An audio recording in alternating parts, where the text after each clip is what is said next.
Bien, bienvenue à tous ceux qui vont se joindre à nous sur les liens Internet, soit pour Christ.com ou sur YouTube, Assemblée pour Christ. Aujourd'hui, en poursuivant comment aller comprendre la Bible, et j'aurais pu ajouter l'appliquer, parce que c'est ce qu'on cherche tous, on va regarder des études spécifiques. On va regarder ça ce matin ensemble. Mais avant, j'aimerais demander au Seigneur de nous accompagner au travers de tout ça. Parce que sans lui, ça ne vaudrait rien. Sans que ce soit pour lui, ça ne vaudrait rien. Il faut demeurer en lui, être en lui, porter du fruit en lui. Bon Père Céleste, merci. Merci de nous avoir laissé ce document si précieux, ta parole que tu as choisi de nous laisser, Seigneur, qui a été si attaquée, si méprisée, mais si aimée, et tellement aimé ta parole que les gens ont donné leur vie pour qu'on puisse l'avoir encore aujourd'hui, Seigneur, parce qu'ils t'aimaient, puis ils avaient compris toute l'importance. Un jour, ce sera à tes paroles qu'on répondra, Seigneur. Accompagne-nous. Permets qu'on puisse apprendre, comprendre ou se remémorer ou se fortifier, mais qu'on marche tous de progrès en progrès avec ta parole. Merci, Seigneur. Amen. Mais la semaine dernière, on a vu les parallèles, les passages parallèles, qui sont si importants pour avoir le portrait complet. Parce que dans un, on nous donne une chose, on avait vu la parabole du semeur à la semence dans les 4 terrains différents. Mais quand tu regardes le tout, tu as la précision de l'ensemble, le portrait. On avait vu aussi, comme quiconque invoquera le nom du Seigneur sera sauvé, mais on avait vu aussi que Pierre ajoutait, quand ils ont été touchés, puis on demandait à Pierre qu'est-ce qu'on va faire. Il leur a dit, repentez-vous, que chacun de vous soit baptisé au nom de Jésus-Christ, puis vous recevrez le don. Puis il y a plein d'autres choses. Il leur a annoncé, enseigné plusieurs d'autres choses que Pierre, plusieurs autres discours que Pierre leur a donné. Fait qu'il a expliqué comment invoquer le nom du Seigneur. Mais quelqu'un qui fait juste isoler ces mots-là peut être en danger de ne pas avoir compris. Quiconque invoquera le nom du Seigneur sera sauvé, mais il y a une façon de l'invoquer. Ceux qui l'invoquent doivent marcher dans la sanctification, être saints.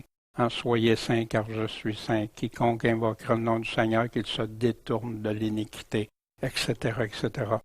Fait que c'est en regardant tous les passages parallèles qui parlent du même sujet qu'on va avoir, puis que là, on va pouvoir compléter sans faire comme beaucoup, comme Pierre nous avertit, qui isolent des versets qui tordent le sens des Écritures. Non, ça prend le tout de l'Écriture. Puis des Bibles avec des passages parallèles, on va arriver aux outils, je vous montrerai aussi différentes Bibles, différents logiciels, différentes choses qui peuvent nous aider. Je sais qu'Éric et Roxane, cette semaine, ont trouvé. Puis, ça nous aide. C'est des bons outils pour nous. Et comprendre ce qu'il y en a. Bien sûr, on doit toujours, à partir de notre texte, regarder dans quel contexte c'est dit, les autres textes, les parallèles. Puis, bien sûr, il faut que ça se rattache à tout l'ensemble de la Bible. Mais en tenant compte aussi de ce qui est de la loi de Moïse versus la Nouvelle Alliance. Faire attention à bien identifier ça. Fait que j'avais laissé d'examiner ensemble le fruit de l'esprit versus le fruit de la chair. Les œuvres de la chair, les œuvres de l'esprit. Puis, je ne sais pas ceux qui l'ont fait, mais on va prendre un temps pour regarder ça très sommairement. Mais qu'est-ce que ça représente, ça? On avait vu marcher selon l'esprit et accomplissait pas les désirs de la chair.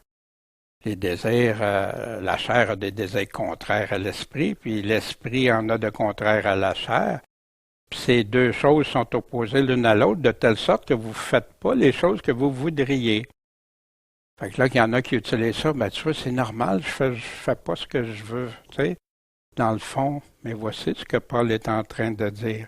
Que si, la condition, vous êtes conduit comment? Par l'esprit, vous n'êtes pas sous la loi. On n'est pas sous cette loi de Moïse-là. Mais le fruit de l'esprit, c'est quoi? La charité, la joie, la paix, la patience, la bonté, l'amour du bien, la fidélité, la douceur, la tempérance. Ici, Paul nous donne une liste qu'on peut reconnaître facilement quand quelqu'un agit, quand une personne parle, s'il est en train d'avoir le fruit de l'esprit. Or, ceux qui appartiennent à Christ ont crucifié la chair avec ses passions et ses convoitises. Et oui, c'est. Si on est avec Christ, on le crucifie, ça. Comme Michel nous parlait ce matin, mort à nous-mêmes, mourir à soi-même. Bien, ici, si nous vivons par l'Esprit, marchons aussi par l'Esprit. Maintenant, on a vu le côté de l'Esprit. Mais qu'est-ce qu'il disait juste avant? Pour qu'on puisse bien comprendre. Les œuvres de la chair, c'est quoi? À quoi il fait référence, ceux qui marchent selon la chair? L'adultère, la fornication, l'impureté, la dissolution, l'idolâtrie, les enchantements. Aujourd'hui, il y en a plein d'enchantements dans tous les domaines, surtout vers les enfants. Les inimitiés, être en chicane, les querelles, les jalousies, les animosités, les disputes, les divisions, les sectes, les envies, les meurtres, les ivrogneries, les débauches et les choses semblables. La liste ne s'arrête pas là, mais ce qui est parallèle à ça. Puis il ajoute, si je vous dis d'avance, comme je vous l'ai déjà dit, que ceux qui commettent de telles choses n'hériteront pas le royaume de Dieu. Voyez-vous ici, ça c'est une comparaison. Dans le même chapitre, dans le même passage, on peut ressortir ces deux-là. Tu veux savoir si tu vis selon l'esprit ou selon la chair? Puis d'où l'importance, parce que Paul nous dit que si on continue de vivre selon la chair, ceux qui commettent de telles choses n'hériteront pas le royaume de Dieu. Très sérieux. Très sérieux. Vivre selon la chair. Fait que moi, ce que j'aime me faire, c'est un tableau. Il aurait pu être beaucoup plus exhaustif, mais c'est juste pour démontrer. Quand tu étudies, tu veux faire quelque chose, tu peux te faire un tableau de comparaison. Tu mets les deux côte à côte. Tu regardes. Si les œuvres de la chair sont manifestes, puis il nous décrit adultère, fornication, impureté, dissolution, idolâtrie, enchantement, querelle, jalousie, secte, tout ça, ça relève des mêmes, ça a des patterns ensemble, ça a des choses. Ivrognerie, débauche, choses semblables, puis n'hériteront pas ceux qui font ça. L'autre, vivre selon l'esprit, marcher selon l'esprit. Accomplissez pas les désirs de la chair. C'est pour ça que si vous êtes conduit par l'esprit, mais ceux qui continuent à faire ça, est-ce qu'on peut dire qu'ils sont corrects, qu'ils vont hériter le royaume de Dieu? Ben non, Paul vient de nous dire non. Fait que pour identifier, tu veux connaître, si toi, premièrement, tu marches selon l'esprit ou selon la chair, puis après ça, c'est d'autres, parce que tu as à prendre position des fois en quelque part, dans le cheminement chrétien, mais pour toi en premier.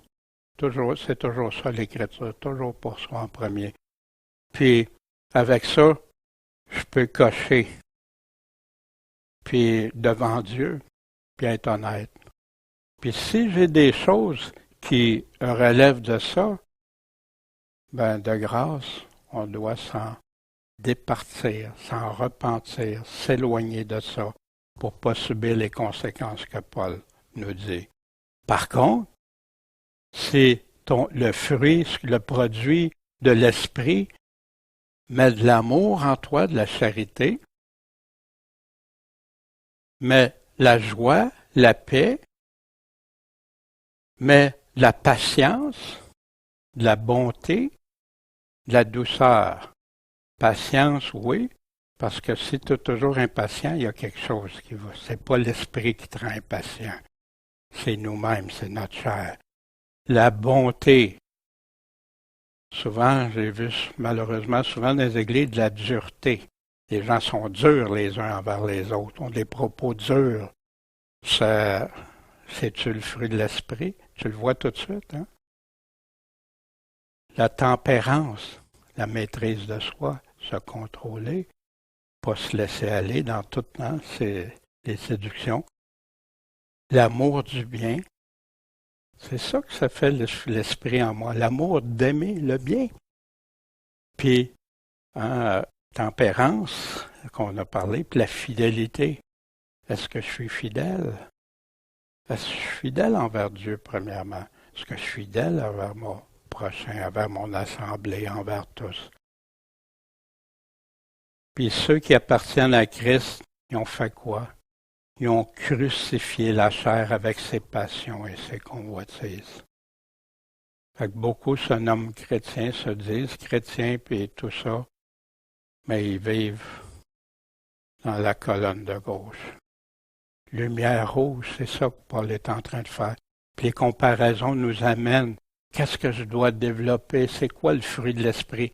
Ça ne veut pas dire que c'est instantané, mais je dois régler pour porter le fruit que Dieu veut. Puis Jésus nous dit, sans lui, on ne peut pas. Mais il dit, demeurez en moi afin de porter beaucoup de fruits. Si tu demeures en Jésus, il va t'aider s'il voit que tu es déterminé à le faire. Beaucoup des comparaisons, des contrastes, des contraires. Hein? On a parlé du mal, le bien. Hein? Bien-aimé imite non le mal, mais le bien. Imite ceux qui font le bien. Celui qui fait le bien est de Dieu, mais celui qui fait le mal n'a pas vu Dieu. Oh, je m'excuse, je fais le mal souvent, mais je suis fait comme ça, Dieu me comprend. C'est pas ça qu'il est en train de nous dire ici. Enfin, soyez tous d'un même sentiment. Durs les uns envers les autres, non. Compatissants, fraternels, miséricordieux, bienveillants. Moi, je pensais qu'avant, il fallait que je sois dur pour être un homme.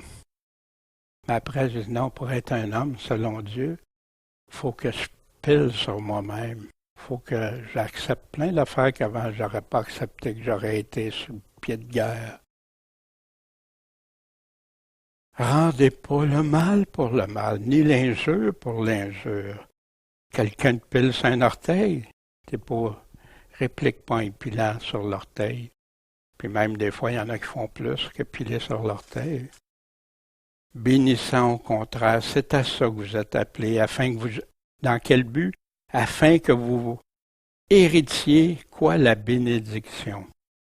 En effet, celui qui veut aimer la vie puis avoir des jours heureux, garde sa langue du mal et ses lèvres des paroles trompeuses, qu'il se détourne de mal et fasse le bien.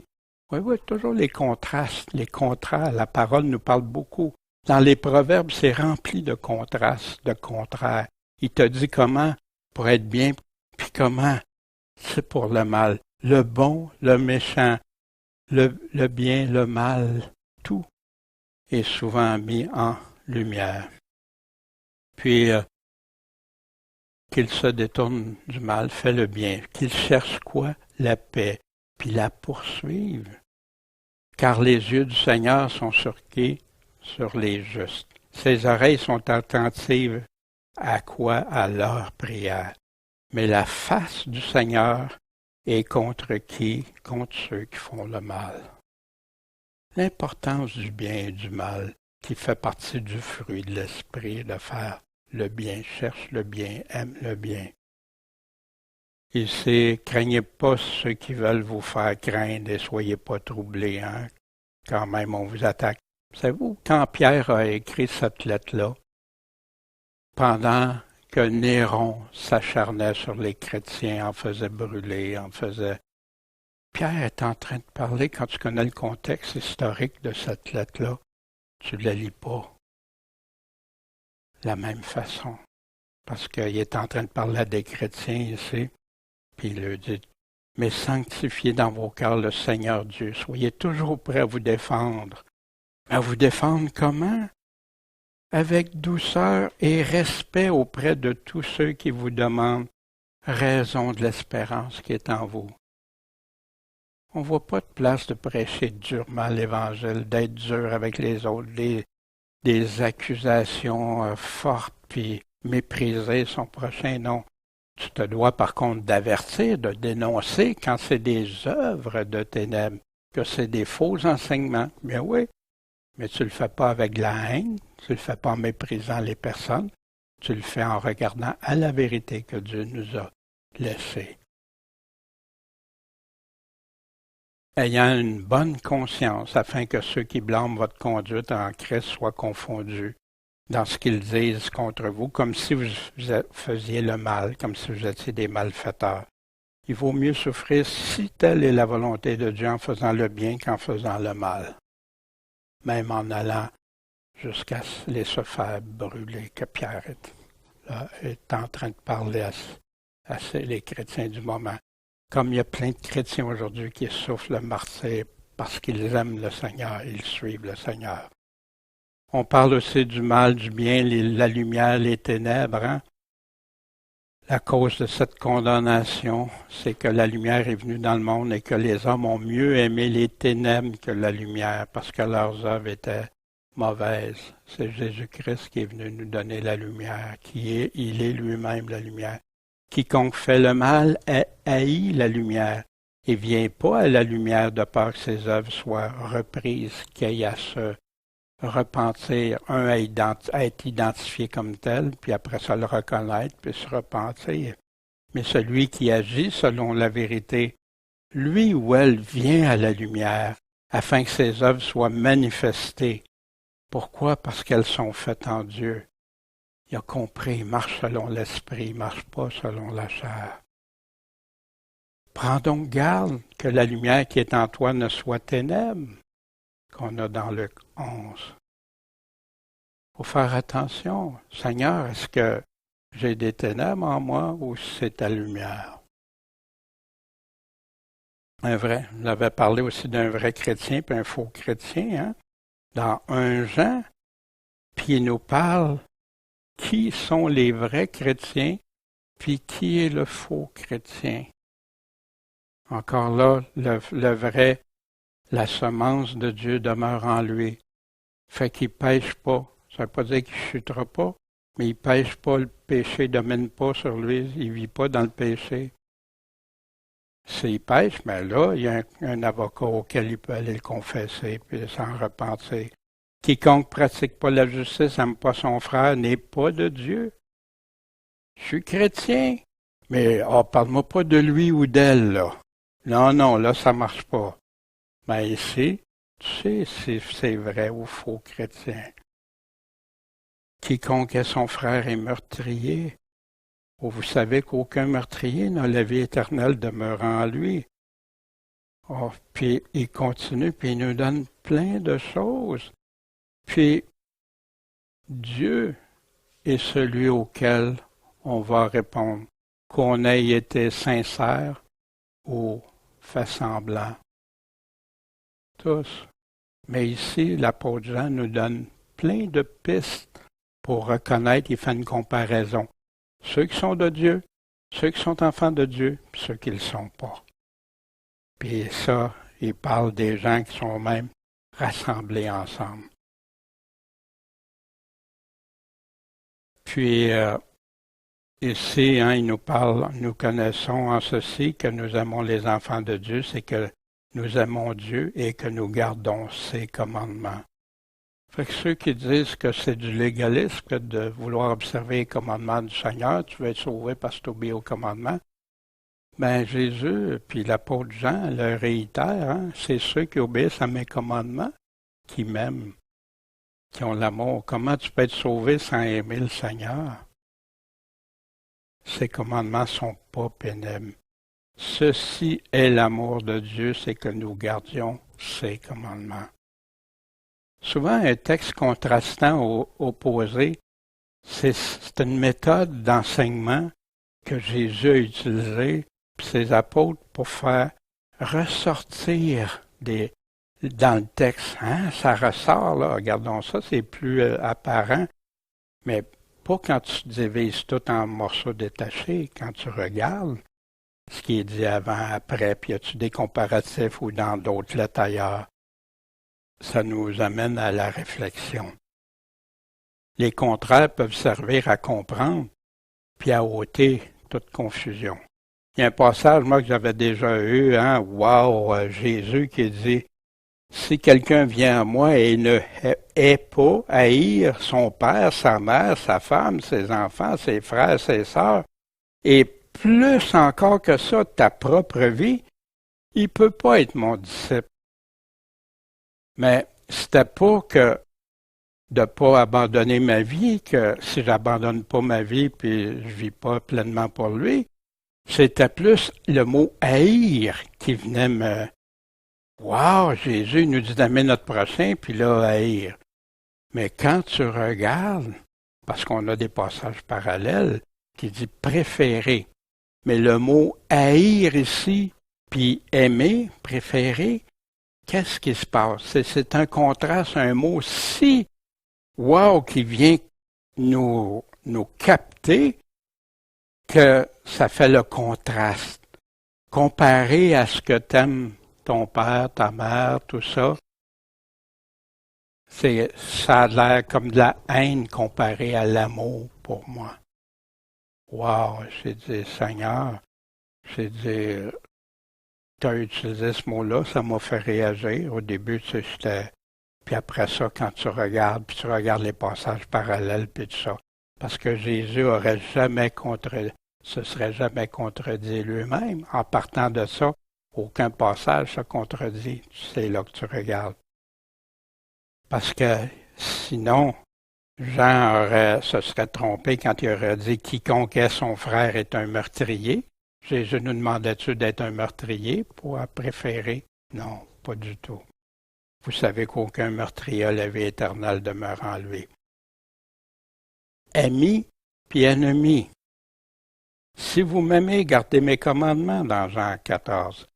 Celui qui a mes commandements et qui les garde, c'est celui-là qui m'aime. Et celui qui m'aime sera aimé de mon Père. Puis je l'aimerai, puis je me ferai connaître à lui. Puis là, bien sûr, il y a eu Judas, Paul Iscariote, qui a demandé d'où ça vient que tu vas te faire connaître à nous, puis pas au monde. Et la réponse de Jésus, si quelqu'un m'aime, qu'est-ce qu'il va faire? Il va garder ma parole. Il va garder ce que j'ai enseigné. Il va garder mes commandements. Et mon Père l'aimera. Et nous viendrons à lui. Nous ferons notre demeure chez lui. Cette nouvelle naissance de vivre avec l'Esprit Saint, l'Esprit de Dieu. Mais celui qui m'aime pas, garde pas mes paroles. Et la parole que vous entendez n'est pas de moi, mais du Père qui m'a envoyé. Fait, est-ce qu'on est amis ou pas amis ou ennemis? Tout se tranche là par les paroles de Jésus ici. Le vrai disciple, hein, quiconque porte pas sa croix ne me suit pas, ne peut être mon disciple. Encore là, disciple, c'est le nom qui était donné à tous ceux qui se convertissaient, qui étaient sauvés dans les actes des apôtres. Ainsi, quiconque parmi vous ne renonce pas à tout ce qu'il a ne peut être mon disciple, dans Luc 14. Mais c'est rempli de passages qui prend des contraires, des opposés pour faire ressortir. Des mots contraires aussi peuvent nous servir. Des fois, je peux placer un mot contraire. Je lis un mot, mettons lumière, puis je dis, tiens, si je mettrais ténèbres, c'est quoi la chose? Puis là, tu regardes, tu dis, wow, ça te fait ressortir le mot. Mais ici, on va prendre le mot croire ou pas croire. Celui qui croit au Fils de vie a la vie éternelle. Celui qui ne croit pas, hein, là j'ai pris la version de Louis II, ici, au Fils ne verra pas la vie, mais la colère de Dieu demeure sur lui. Mais quand tu vas examiner avec le mot, celui qui ne croit pas, est souvent inscrit dans dans des versions anciennes, celui qui désobéit. Clairement. Pourquoi? Parce que le mot peut dire ne pas croire, être incrédule, être rebelle, être désobéir, ne pas obéir. Ça va ensemble. Mais qu'est-ce que vous pensez que les gens vont prendre souvent? Ben, j'aime mieux dire juste pas croire que donner ce qui vient avec aussi. Si tu crois, tu vas obéir. C'est pour ça que Jésus dit, si tu m'aimes, tu vas garder mes commandements. Si tu m'aimes pas, tu les garderas pas. C'est ça, croire. Est-ce que je le crois ou je ne crois pas Jésus? Ne pas vouloir être persuadé, hein? Refuser de croire, refuser d'obéir, être rebelle. Puis parfois, remplacer un mot par son contraire nous aide à mieux comprendre. La Bible le fait. Ici, croire, pas croire. Celui qui croit ou celui qui désobéit, qui est rebelle, qui ne veut pas suivre. Ceux qui ne veulent pas venir à la lumière que Jésus est en train de parler juste auparavant. Ce matin, les études spécifiques. J'ai pris du temps pour ça parce que je pense que c'était important de revenir, pas juste dire on regardait ça, évaluait ça. Puis des fois, je peux avoir le temps, des fois moins. Mais là, j'ai pris le temps ce matin qu'on examine ça parce que c'est des passages majeurs pour la marche de la vie chrétienne. On va regarder des études par sujet, des études par livre, par lettre ou par passage, des études par sujet, thème, j'ai une répétition là, l'étude de situation ou événement, c'est toutes des façons qu'on peut examiner, faire des études dans la Bible qui peuvent nous aider à cheminer selon où on est rendu. Des études, exemple d'auteur, personnage, ça peut changer plein de choses. J'ai besoin de cartes de référence de personnes, des choses à faire ou à pas faire. C'est rempli d'exemples dans l'Ancien Testament quand on va revenir à ça. Il y a plein d'hommes, de femmes qui sont des exemples à suivre, puis il y en a d'autres à ne pas suivre. Les études de paraboles aussi. Bien sûr, dans toutes ces études-là qu'on peut faire, c'est toujours valable. Hein? Si tu remarques pas seulement ce qui est dit ou écrit dans les Saintes Écritures, si tu observes, examiner de qui il s'agit, à qui, quel mot, à quel moment, etc., avec nos questions clés, aussi nos mots surligneurs et tout, nos contrastes, tout ça, alors ça va t'aider. Puis, bien sûr, hein, on regarde le portrait, hein, on lit la lettre au complet. Après, on regarde le chapitre au complet. Après, on regarde le détail. Puis après, on revient au portrait, ce qu'on a bien compris. Puis, ça s'applique à toute parole. Regardons une étude par sujet, thème au passage. La chose la plus importante, c'est quel sujet ou thème aimerais-tu comprendre davantage? Pourquoi? Tu dis, ben non, Dieu nous... Ben non, prends quelque chose pour apprendre, tu sais, marcher avant de courir. Prends pas quelque chose de trop complexe. Commence avec quelque chose que tu vas bien apprendre la façon que tu vas le faire, que tu vas composer avec, puis avec quelque chose d'intérêt. Je me souviens, quand mes filles voulaient apprendre l'anglais, je leur disais, ben, prenez une émission en anglais, écoutez-la, mais choisissez une émission que ça vous intéresse, que vous voulez voir, puis vous allez voir, ça va vous aider à apprendre à comprendre votre anglais. Bien sûr, on peut faire ça, surtout avec une concordance biblique, par mots-clés ou par sujet ou par thème. Les concordances, il y a différents types de concordances, on va en parler dans quelques instants. Ici, j'ai le dictionnaire des parallèles, concordance et analogie biblique, hein, qui a été fait dans les années 1800 et que je vous reparle dans quelques instants.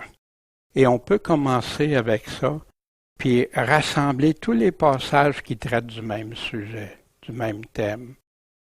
Ou si c'est des passages, on va aller chercher les parallèles. Puis là, on va examiner On va les examiner soigneusement. Ça correspond-tu? C'est-tu le même sujet ou tout à coup c'est le même mot, mais c'est pas le même sujet? Fait que je n'inclurai pas ça dans ma chose. Puis, pas éliminer surtout ceux qu'on n'aime pas. Ah, ce passage-là, là, non, j'aime mieux pas lui. Celui qui est son père, sa mère, oh non, je vais passer par-dessus. Mais peut-être au début, si t'es pas à l'aise, puis tout ça. Mais après ça, il va falloir que tu y reviennes parce qu'il dit la même chose que celui qui préfère son père, sa mère. Là, tu vois, ça va t'aider à mieux comprendre. Ou ceux qui semblent se contredire, parce que des fois, on lit des passages, hey, il me semble que j'ai lu ça, puis ça, on dirait que c'est le contraire, ou ça ne dit pas la même affaire. Mais attends, demande, mets ça de côté, regarde les autres, puis après, reviens. Puis on peut regarder dans différentes versions aussi, on reparlera de ça. Ou ça ne coïncide pas vraiment avec mon idée, ma théologie ou ce que je crois. Hein? Ça, c'est le plus populaire. Ou non, ça peut pas être ça parce que moi, un évangile comme ça que Jésus, il tranche de même. Non, moi, mon Jésus, il est tellement ouvert. Il est prêt à me prendre tel que je suis sans que je change rien. Voyez-vous, des extrêmes, je caricature, là. Puis s'assurer toujours du contexte de chaque passage. Puis se souvenir que chaque sujet n'est jamais isolé du reste des autres paroles de Dieu. Ça s'inscrit dans un tout. Puis après ça, vous pouvez résumer l'ensemble, faire des tableaux. Donnez-vous des outils, prenez des notes. Souvent, à mine, c'est mieux, ou il y en a qui prennent certains crayons de couleur qui marquent, qui déchirent pas le bible, ou qui...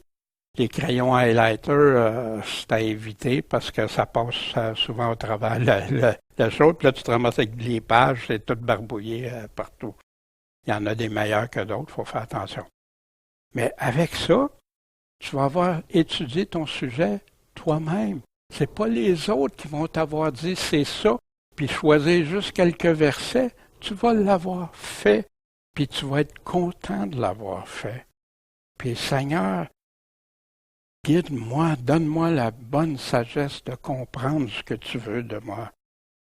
Puis, en passant, je l'ai mis comme fichier joint. Là, Michel va le mettre sur pourchrist.com. Je ne sais pas si je sais qu'il y en a qui peuvent le faire des fois sur YouTube, mais je ne suis pas tellement au courant là, des liens pour l'avoir. Mais ici, c'est un dictionnaire. Celui-ci a été fait en 1856, d'après ce que je vois. Et très bon, très réputé, puis avec les mots, les vrais mots d'autrefois, c'est sans modification comme aujourd'hui, beaucoup de choses. Et t'étudies un autre thème, tu veux savoir l'armure du chrétien. Ben, l'armure du chrétien qu'on a, hein, dans Éphésiens chapitre 6, bien, c'est quoi ce symbole-là, la ceinture, la vérité? La définition concrète, hein, la cuirasse de justice, protéger mon cœur, la ceinture de la vérité, c'est le fondement. C'est là que Paul commence par la ceinture, parce que c'est là qu'il faut que ça commence. Les pieds, le zèle de l'Évangile, les actions, marcher selon l'Évangile, marcher avec l'Évangile. Parce que quand tu marches selon l'Évangile, ça te donne un zèle. D'ailleurs, Jésus réclame le zèle de ceux. Pas un zèle amer, mais un vrai zèle, hein, qui reproche à des églises qui n'ont pas de zèle pour lui, puis qui va les vomir de sa bouche. Wow! Le bouclier de la foi, c'est la foi qui va nous protéger. Ça nous protège parce que le malin essaie de nous attaquer. Plus tu vas vouloir marcher pour le Seigneur, plus tu dois t'attendre à être attaqué. Les gens n'ont pas compris souvent dans les églises qui sont dans un combat spirituel. Puis justement, il est en train de parler, on n'a pas à lutter contre la chair et le sang, mais contre des méchancetés célestes, des entités spirituelles qui veulent détruire l'homme parce que l'homme est la création de Dieu. Puis etc. Fait qu'avec ça, ça me donne un tableau, puis je peux réfléchir, puis comme l'épée de l'esprit qui est la parole de Dieu, qui est une arme offensive, hein, le casque du salut gardé en tête. Puis la prière, moi je l'appelle la cavalerie. Oui, parce que ça fait partie de l'armure du chrétien. Paul dit de prier, prier sans cesse. Une âme qui est souvent négligée. Un moment donné, on va l'examiner, la prière, dans son ensemble. Mais voici, ça fait partie de l'armure de Dieu.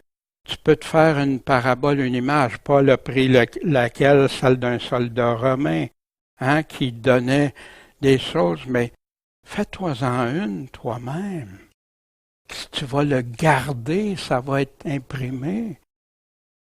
Je pense à Caleb, qui peut s'en faire une aussi. Pas juste les adultes. Ça nous marque une image qui va nous marquer, qui va nous rester. Puis ça, tu regardes. Ce matin, on a fait ça longtemps. On examinait ce matin, j'ai-tu mon armure? Suis-tu prête pour aller au combat? Puis là, tout à coup, mais là, tu ne prenais pas tout ensemble tout d'un coup.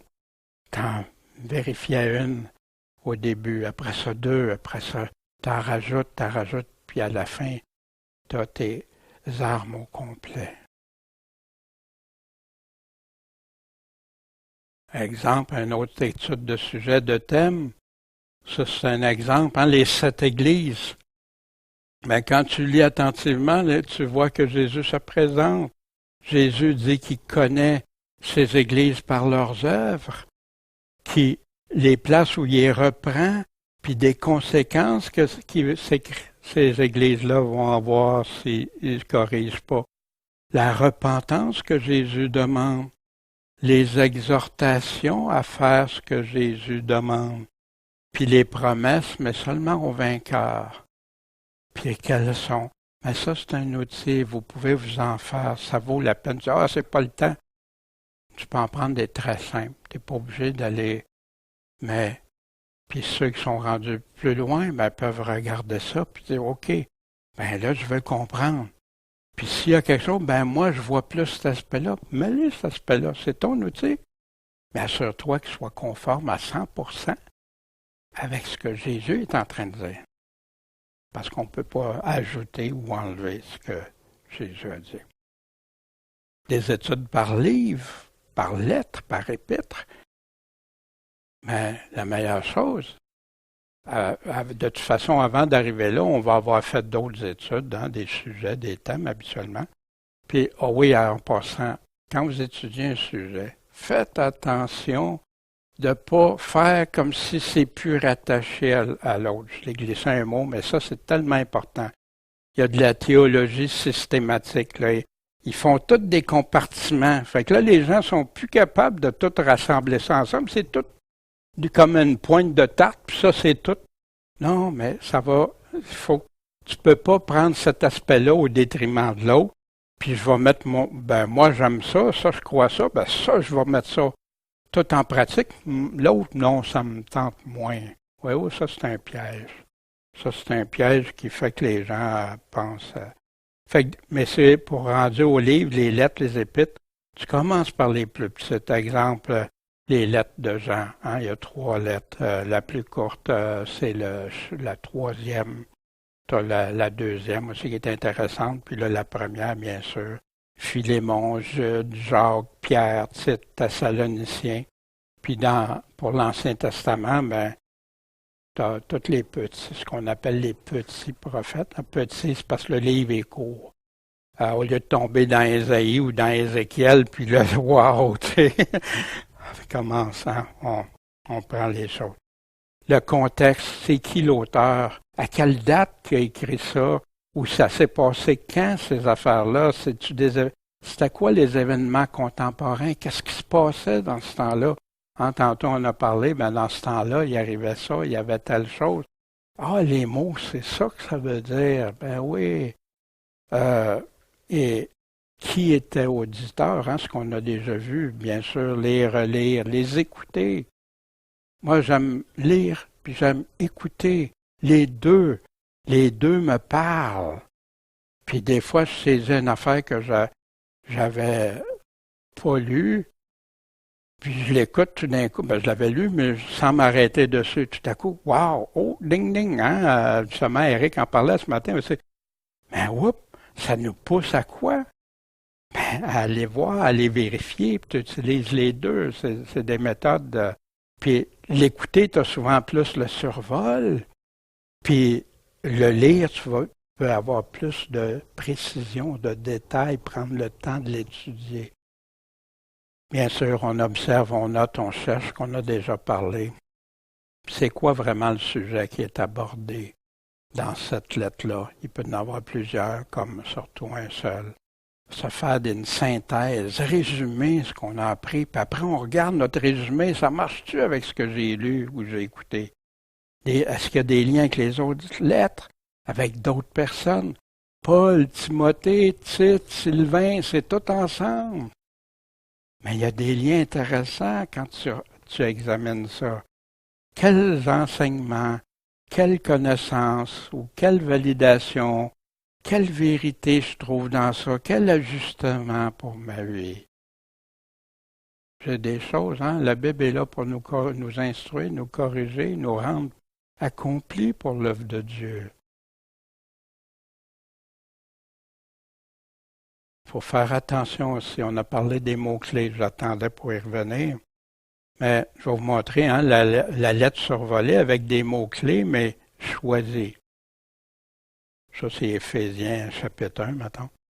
Ben, souvent, on va lire, hein, les mots-clés peuvent être intéressants, puis c'est bon, c'est important. Héritier, le don gratuit, la grâce, on est riche, élu, prédestiné, l'unité. Fait que si mon idée, je cherche ces mots-là, puis pourquoi je les ai grossis, comme pour voir, c'est juste ceux-là qui me parlent. Mais là, tu vas examiner la lettre de plus près, puis là, regardons ça, il y avait aussi saint, fidèle, vérité, autrefois dans le péché, hein? La sanctification, puis l'incorruptibilité, puis ainsi de suite. Hein, c'est juste un exemple rapide que je donne, là, j'ai pas tout remis tout le texte, mais juste pour illustrer.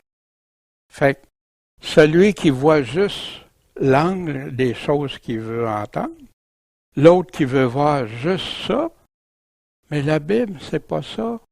C'est un tout, ça va ensemble. Fait que ceux qui sont saints et fidèles ont la grâce. Ceux qui vivent dans la sanctification, etc., voyez-vous, c'est un tout. Fait que tu ne peux pas les opposer un à l'autre, tu les prends les uns avec les autres. Je ne peux pas choisir d'avoir reçu le don gratuit en faisant abstraction du reste qui vient avec. C'est ça la parole de Dieu. Imitateur de Dieu, conduite digne, la soumission, hein, qui est le contraire de la rébellion, se soumettre, la guerre, vaincu ou vainqueur, et ainsi de suite. Fait que vous voyez dans tout ça, la Bible, oui, quand on l'examine, mais tenons compte de l'ensemble aussi. Toujours, avant de conclure, faire le tour des paroles. Après ça, on peut bien conclure. Par auteur, par personnage. Mais c'est qui cet auteur-là qui écrit? J'ai-tu de l'information? C'est là, hein, des fois, des dictionnaires bibliques ou des concordances pour aller le retrouver, où il en parle de lui ailleurs, puis tout ça peut drôlement nous aider. Qui est ce personnage? Joseph. Wow, un personnage extraordinaire dans la Bible quand tu regardes son parcours, ce qu'il a subi, puis comment Dieu l'a utilisé. Moïse. C'est bien beau, on lit Moïse, mais c'est qui Moïse? C'est pas juste qui est né dans un... La plupart vont se souvenir, hein, qui est né puis qui a été mis dans un panier d'osier. Mais le reste, hein, ou qui a tué quelqu'un. Non, Moïse est riche, un personnage riche qui a été choisi par Dieu. Rahab, Naomi, Ruth, Esther, David, Daniel, Paul, Timothée, Pierre, Jean. Je mets ça, mais ça. C'est rempli. Y a-tu des personnages dans ça qui t'intéresserait d'examiner parce que c'est rempli de bons exemples pour nous. C'est quoi son cheminement, ses choix, ses défis, ses combats, ses chutes? Hein? David, il a chuté, hein? Pas à peu près. Mais ses victoires, sa relation avec Dieu, ses actions, qu'est-ce qu'il a fait? De bien ou de mal? Imite ce qui a fait le bien, imite pas quand il a fait le mal. C'est une mise en garde pour nous. Quels enseignements je peux en retirer pour ma vie de cette personne-là? Est-ce qu'il y a des ressemblances avec ma vie? Y a-t-il quelque chose que cette personne-là a vécu, puis que moi aussi j'ai vécu des affaires semblables? Vous savez, ça c'est un point, un aspect fort, ça. Quand tu peux faire une union avec une personne, hein? Je parle pas juste union homme et femme, là, mais que là, on a un lien ensemble. Tu as vécu ça? Ah, moi aussi j'ai vécu ça. Tu viens de là? Ben, je viens de là. Il t'est arrivé telle affaire? Ben, moi, comment ça connecte mieux, hein? Comment ça va mieux après? Ben, on le fait avec les personnes de la Bible, puis reconnaître quels exemples je peux en prendre pour ma vie. Puis toi, quelle personne tu peux choisir? Quelle personne as-tu déjà fait étudier un personnage, puis t'amener à vouloir avoir cet exemple-là? Moi, j'ai beaucoup aimé les amis de Daniel. Hein? Wow! Non, on ne s'agenouillera pas. Mais sache que Dieu peut nous délivrer. Mais sache que même si Dieu ne nous délivre pas, on ne s'agenouillera pas. Wow! Quel exemple! Quel exemple solide de la vraie foi! Mais il y en a plusieurs autres, là, mais ça, c'en est un qui m'avait bien aidé aussi dans mon cheminement.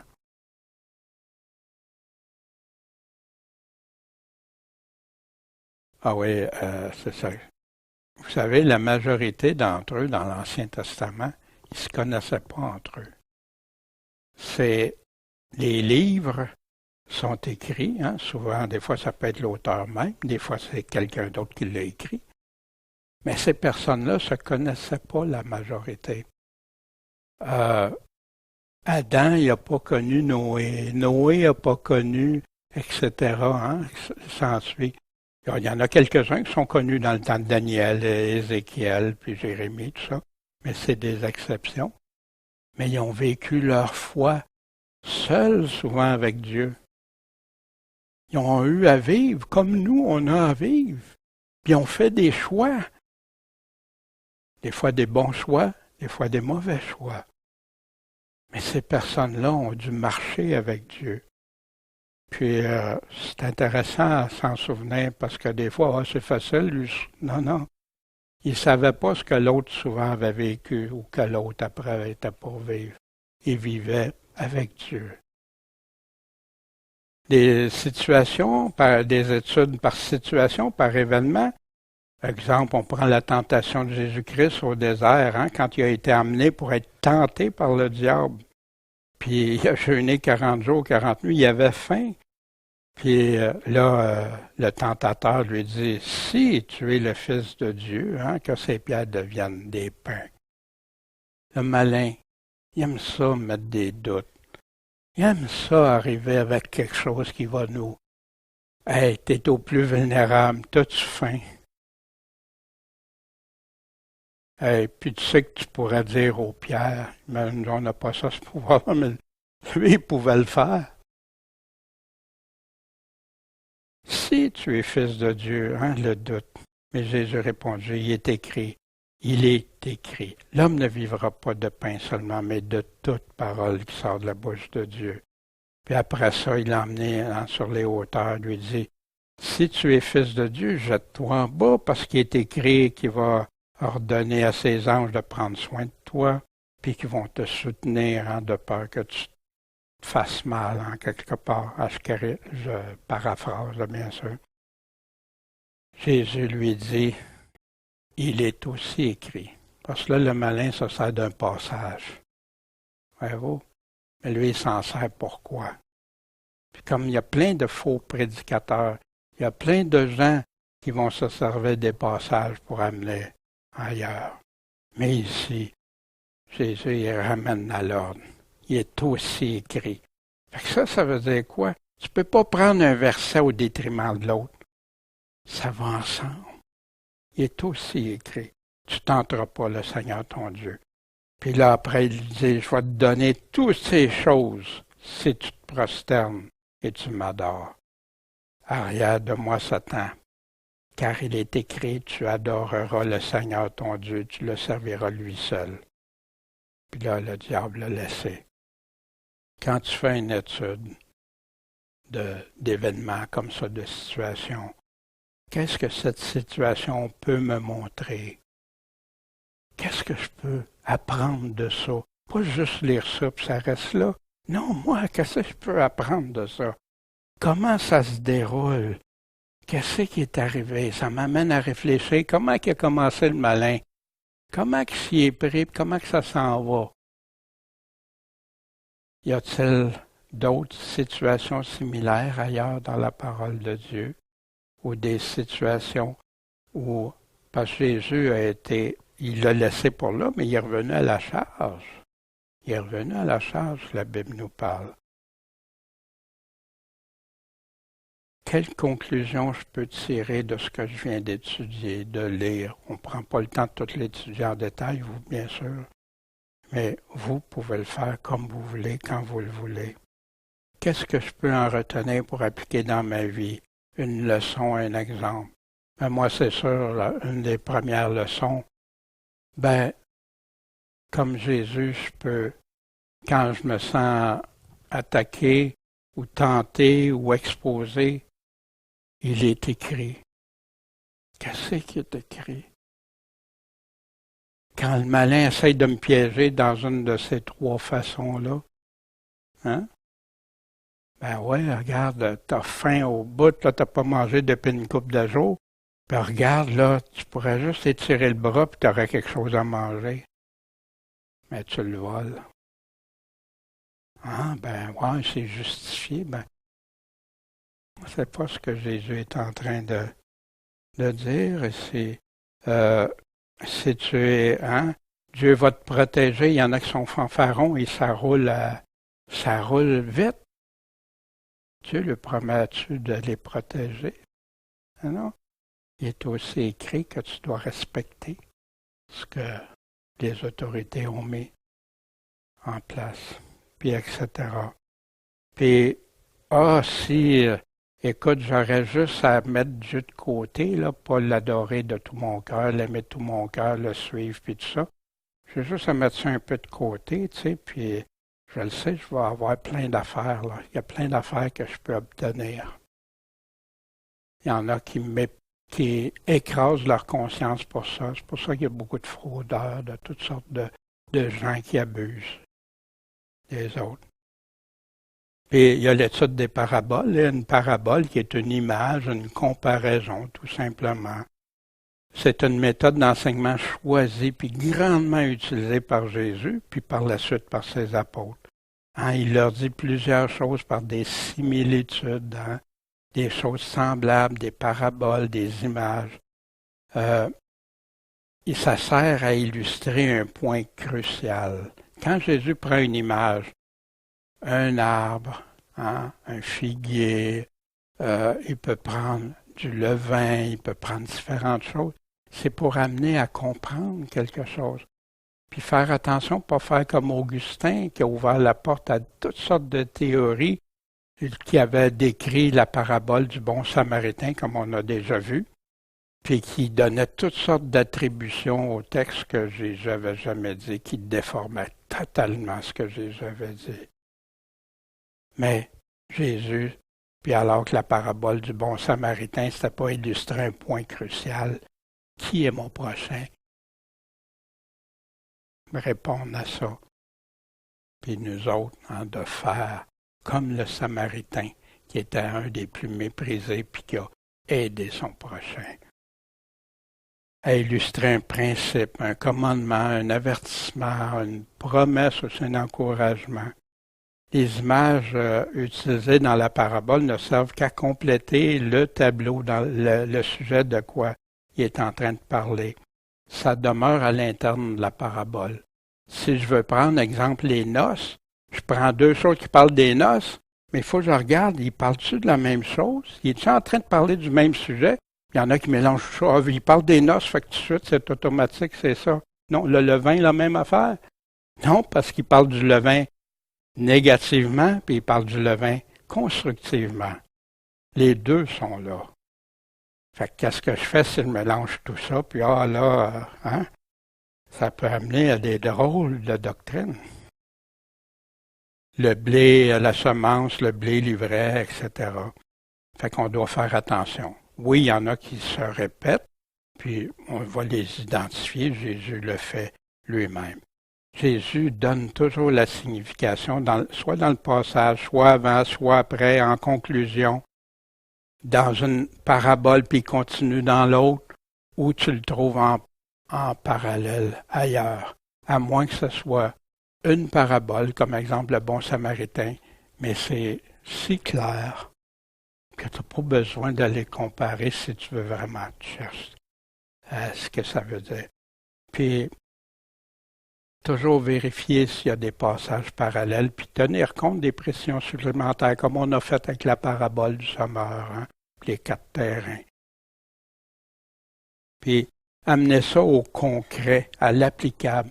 Jésus a pris des exemples pour qu'on puisse comprendre au travers le temps. Des exemples simples que tout le monde connaissait, une vigne, un arbre, du fruit, du levain.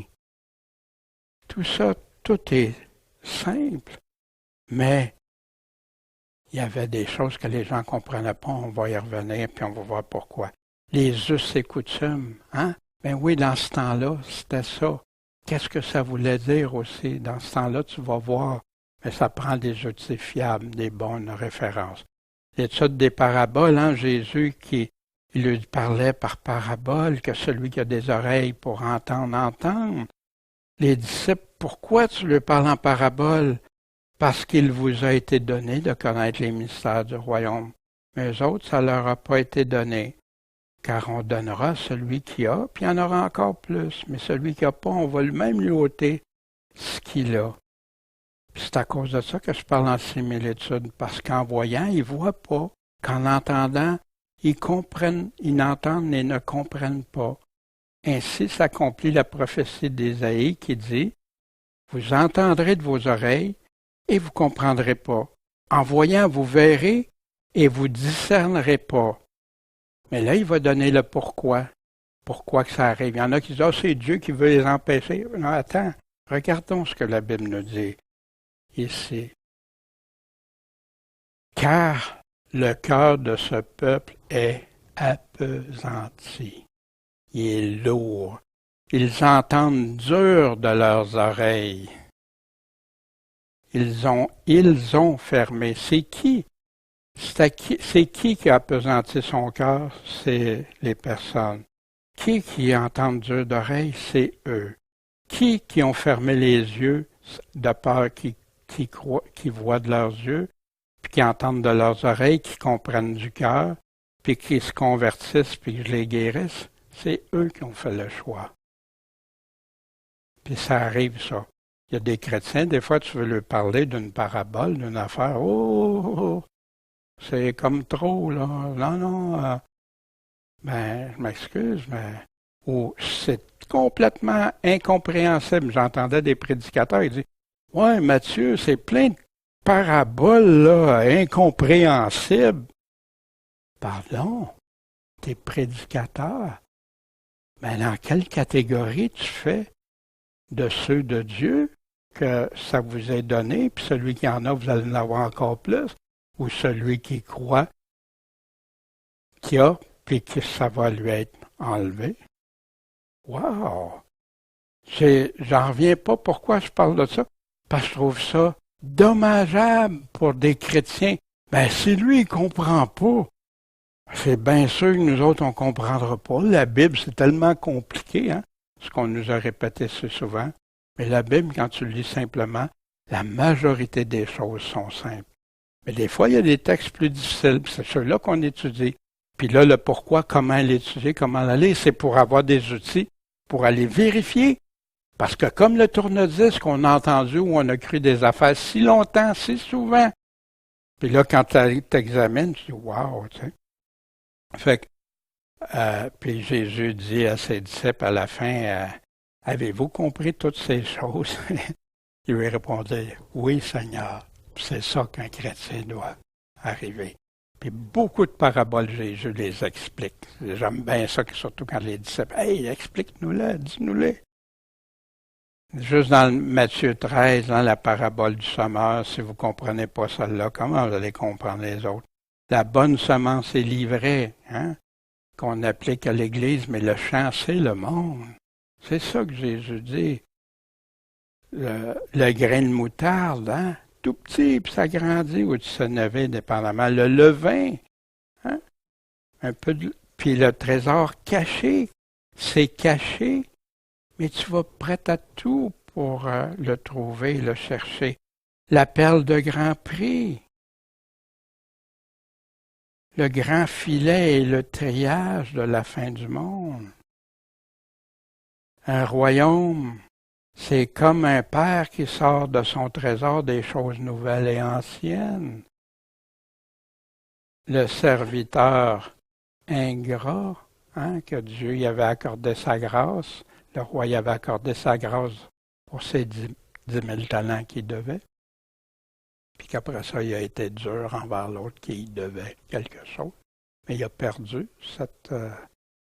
le laboureur de la vigne, les serviteurs engagés, hein, il y en avait qui étaient engagés à des heures différentes, puis il y avait le même salaire, etc.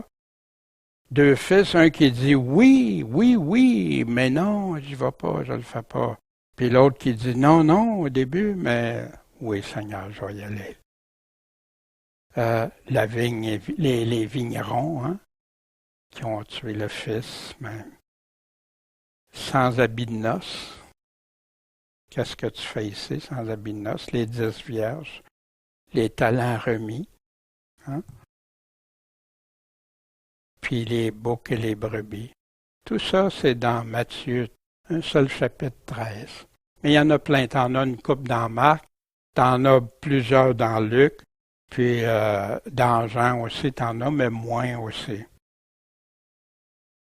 Ce que je veux laisser pour cette semaine, mais vous pouvez changer, trouver un autre sujet, un autre thème, c'est pour vous autres, là. Fais-toi un tableau, comme si c'en est un exemple. Détermine qui est un vrai chrétien, qui est un faux chrétien. Tu peux marquer tes versets, puis c'est qui le chrétien enfant de Dieu, c'est qui est le faux. Puis, comment c'est déterminé? Comment tu peux savoir si c'est vrai ou faux? Mais si tu te fais des tableaux simples comme ça, tu vas voir, il y a plein d'affaires qui vont te sauter aux yeux.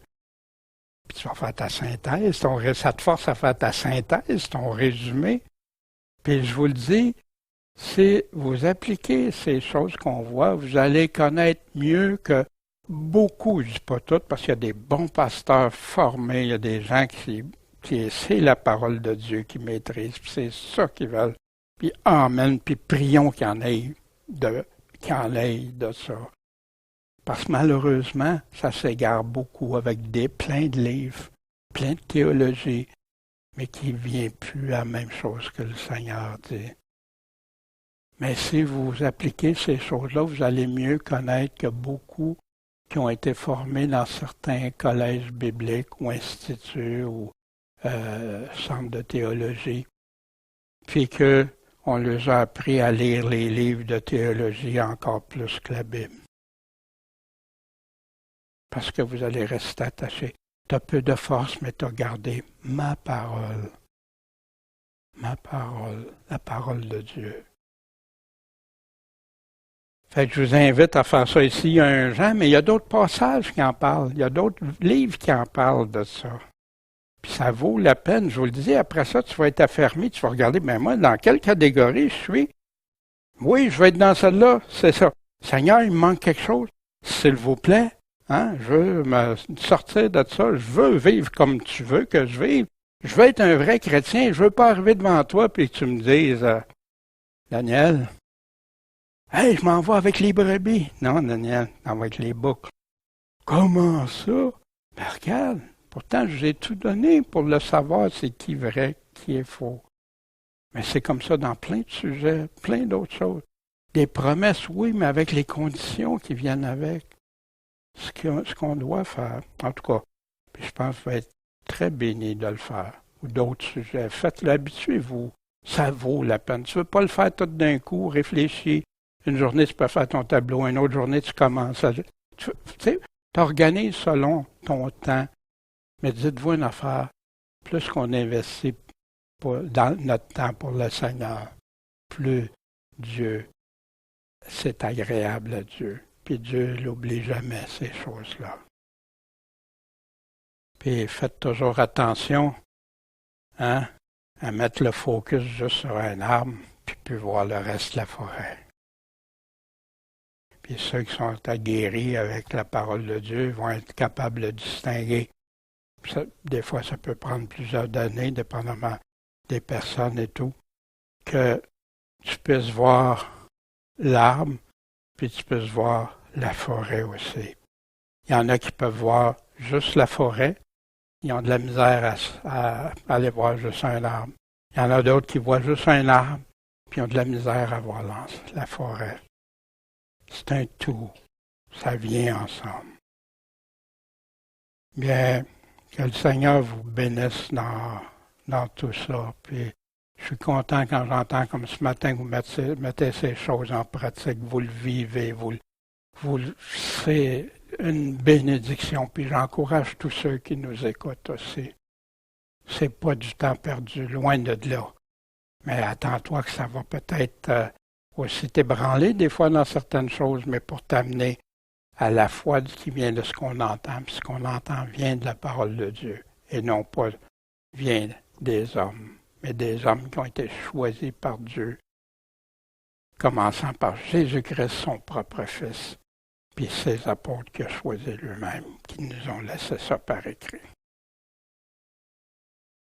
Bon Père Céleste, merci et Seigneur, aide-nous à être passionnés de toi, à chercher qui tu es, à te connaître davantage, à connaître ce que tu attends de nous, qu'on puisse le mettre en pratique, Seigneur. Puis merci parce que tu nous corriges en cours de route, tu nous montres ce que tu attends de nous.